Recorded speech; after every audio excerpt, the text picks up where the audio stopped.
Hello, আসসালামু আলাইকুম। বাবু আজকে একটু নাস্তা খেতে চাইলো, তো তাই ভাবলাম ঘরে যা আছে তাই দিয়ে কিছু বানাই। তো চিকেন ছিল, তো তাই চিকেন দিয়েই ভাবলাম কিছু একটা বানাই।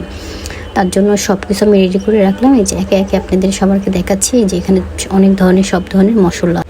এখানে আদা, রসুন, জিরা, সয়া সস, একটু হালকা সরিষার তেল, তারপরে গোলমরিচের গুঁড়া, তারপরে ভেষুন।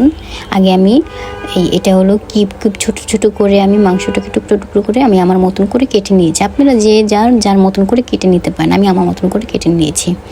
তো এগুলো সুন্দর করে ধুয়ে আমি কেটে নিয়েছি। এখন এখানে মশলাগুলো সুন্দরভাবে মশলাগুলো একসাথে সুন্দর করে ম্যারিনেট করে আমি সুন্দর করে ভালো করে মাখানো হয়ে গেলে আমি গোলমরিচের গুঁড়াগুলো এটার ভিতরে ঢেলে দিব।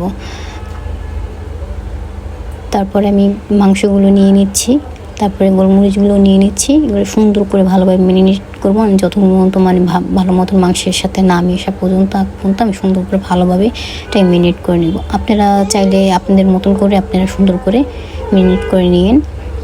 তারপরে এটার ভিতরে একটু করে আমি ভেষুনটাকে দিয়ে আমি সুন্দর করে মাখিয়ে নিব। মাখিয়ে নেওয়ার পরে আমি যতটুকু দরকার অতটুকুই আমি নিয়ে নিচ্ছি। এভাবে আমি সুন্দর করে বেসনগুলো একটু করে নিব। একবারে পুরোটা ঢেলে দিলে কীরকম না, তার জন্য আমি একটু করে নিচ্ছি, যতটুকু আমার মনে হবে।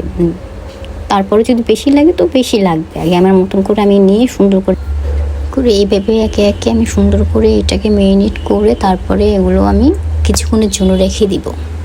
আপনারা চাইলে আধা ঘন্টা বা 1 ঘন্টা রাখতে পারেন বা তার বেশিও রাখতে পারেন, তাতে কোনো সমস্যা নেই। তারপর আমি বেডগাম আছে, এখানে এই বেডগাম দিয়ে এই একে একে টুকরো ছোটোগুলো এগুলো আমি সুন্দর করে বেডগামের ভিতরে নিয়ে তারপরে একটা একটা করে এইভাবে আমি সুন্দর করে লাগিয়ে নিয়ে এভাবে বাটিতে রেখে দেবো। আপনারা আপনাদের মতন করে করতে পারবেন। আমি আমার মতন করে বেডগামটাকে আমি নিয়ে নিয়েছি।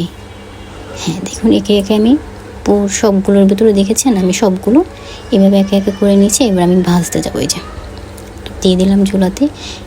আমি একটু কম তেল দিয়েই ভাজি, আপনারা চাইলে বেশি তেল দিয়েও ভাজতে পারেন। শুধু এত তেল ওয়েস্ট করার কোনো দরকার নেই। তারপরে এই তো আমার ভাজা শেষ।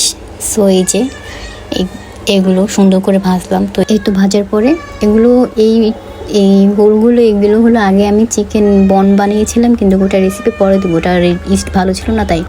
তো এই তো বাবুকে আমি দিলাম, বাবু খেয়ে এখন রিভিউ দেবো। বাবু রিভিউ শোনার পালা। এই তো বাবু বলতেছে হ্যাঁ খুব মজা হয়েছে, অনেক মজা হয়েছে।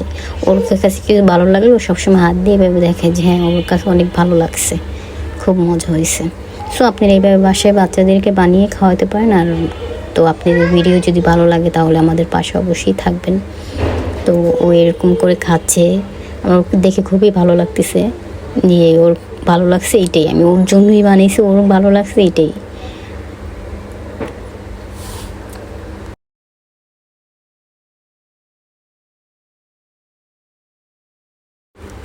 আল্লাহ হাফেজ। আপনাদের যদি আমাদের ভিডিওটা তাহলে যদি ভালো লাগে তাহলে লাইক করবেন, সাবস্ক্রাইব করবেন, আমাদের পাশে থাকবেন। সবাইকে আল্লাহ হাফেজ।